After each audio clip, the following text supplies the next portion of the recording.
Hello everyone, my name's Kevin, and today we're going to look at how to swap the controls on any TravelScoot. So if you are a left-handed person, or if you're somebody who has a condition that requires you to use your left hand, or if you don't have access to, or if you have difficulties with your right hand, this will be a great thing for you. In terms of tools, we'll be using the number 5 and the number 3 Allen wrench, as well as something to cut a tie wrap with. We're going to first start off by removing the bell with the 3mm Allen wrench. Once the bell is removed, we're then going to loosen up the brake levers. We are not going to remove them, just loosen them.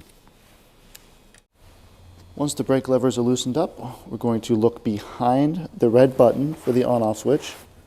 That is where you're going to insert your Allen wrench. Insert it on the short side of it, and we're just going to loosen it up. Should be about 1.5 turns. And do the same thing with the throttle. Just needs to be loose so we can move it towards the center of the steering column. From here, because we're going to have to remove these controls, we need to have enough room to do that, so we need to cut the top tie wrap. Next is the hardest part. We want to get the grip off, and both of these can be on here rather firmly. So to loosen that up, what you can do is you can put in lubricant on the sides and then tip the scooter over, let it penetrate for about a half hour, and then these are pretty easy to get off. I've done that on this side, and we're waiting on the on-off side, but let's get the grip off. You can just twist it off now. Comes off fairly easy. And we'll do the same thing for the other side. This one hasn't been sitting as long, but it does come off. Now from here, take off both sides, swap it over. The on-off switch is now going to be on the right side. For the throttle, insert it upside down.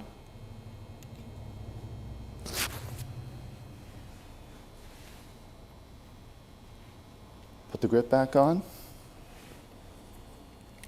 And one thing that I like to do, since the scooter wasn't designed to function in this manner, what I'll do is I'll cut off just the top piece using a razor blade or a knife, just the top piece,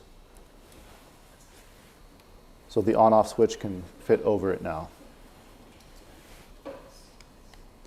And then from here, all we need to do is just tighten everything up and we'll be done. All right, so like I said, this will work on any model TravelScoot, whether it's an older model from 2004 to 2013 or our current model, you can do this.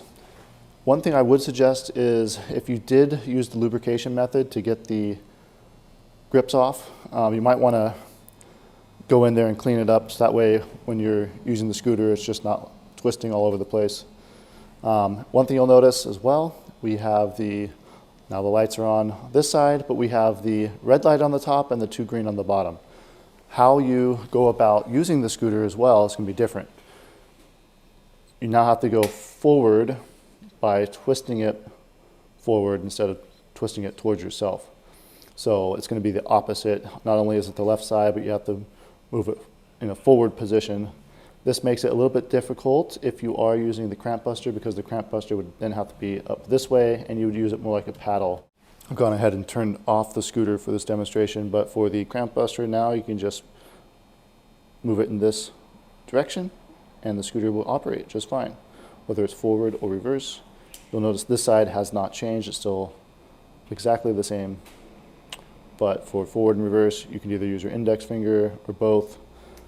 If you don't like it, you have to use your grip to go forward. Well, I hope that video helped you out. That's it for today. Thank you so much and happy scooting.